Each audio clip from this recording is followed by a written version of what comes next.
unlocked its mysteries through the language of mathematics. And that's why Sir Isaac Newton was so impressive to people in the 18th century, when with a single equation he was able to account for all the motion in the universe. That was an extraordinarily elegant explanation of a seemingly complicated problem. All the different kinds of motion could be reduced to one equation. And so in the sense in which we're speaking of, he understood the universe because he was able to take disparate phenomena that are all different kinds of motion, but yet account for them all with one simple, elegant mathematical equation. So he is simply bringing to fruition the mission that the Cathedral School of Chartres gave to the scholars and scientists of the West. Now, another problem that was solved in large part by the Cathedral School at Chartres goes all the way back to the ancient world, all the way back to the world of ancient Greece and Rome. Because as far back as that time, people had believed that the heavenly bodies that you see out there were in fact in some way divine. They must have some kind of divine attributes, or perhaps they even have souls in some way, or they were composed of imperishable matter that operated according to laws different from those of our terrestrial world here on Earth. This was taken for granted for many reasons.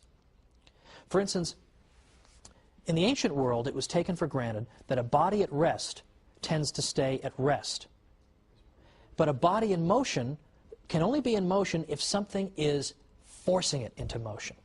So in other words, the ancient world took for granted that the natural state of things is to be at rest. Motion needs to be accounted for. And yet they look out in the sky and they see the planets are moving, but there's no big hand pushing them. So what's making them move? They should be at rest. What's making them move? So they had to posit all kinds of theories that maybe they have souls and the souls impart motion to them, or they're divine and that accounts for their movement, or later it was proposed that angels might be pushing them. There were all kinds of theories to account for this. But it was taken for granted that there must be different rules governing motion in outer space and governing motion on Earth, because what's going on? Why do they keep on moving? They just couldn't figure it out. These things must be fundamentally different from the things on our Earth. Now, Isaac Newton later showed that, in fact, the same laws of motion were at work in the heavens and on Earth. That was a breakthrough. But it wasn't something that just came out of left field. Because who really began thinking this for the first time? It was Terry of Chartres, another scholar at the Cathedral School of Chartres, in the 12th century. What did Terry say? He said that, in effect, what you have in the universe and in outer space are things that are composed of the same kind of matter that we have here on Earth.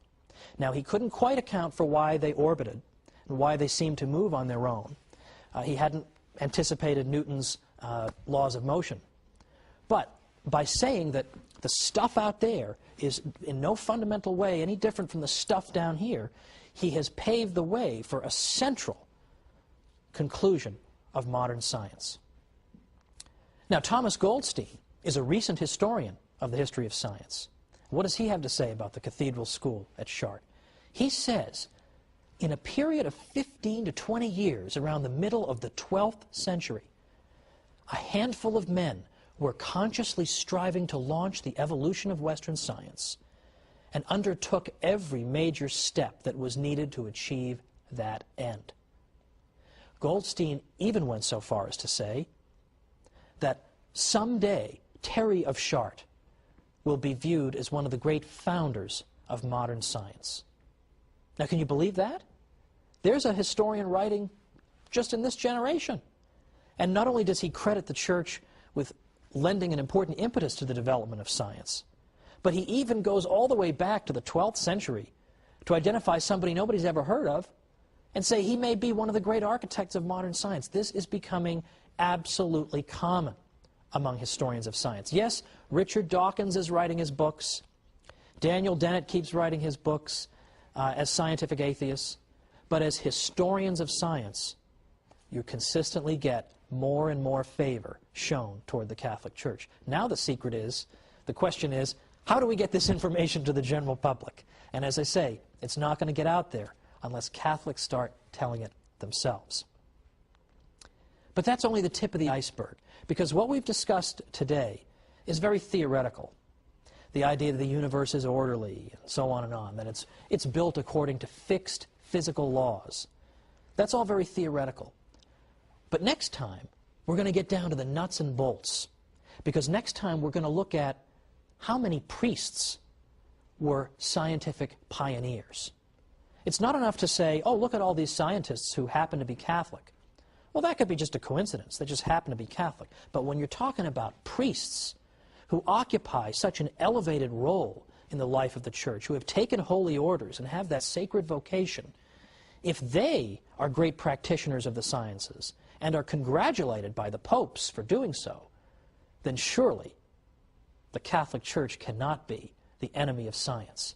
So let's look at these great scientific heroes in the Catholic Church next time when we come back once again for the Catholic Church, builder of civilization.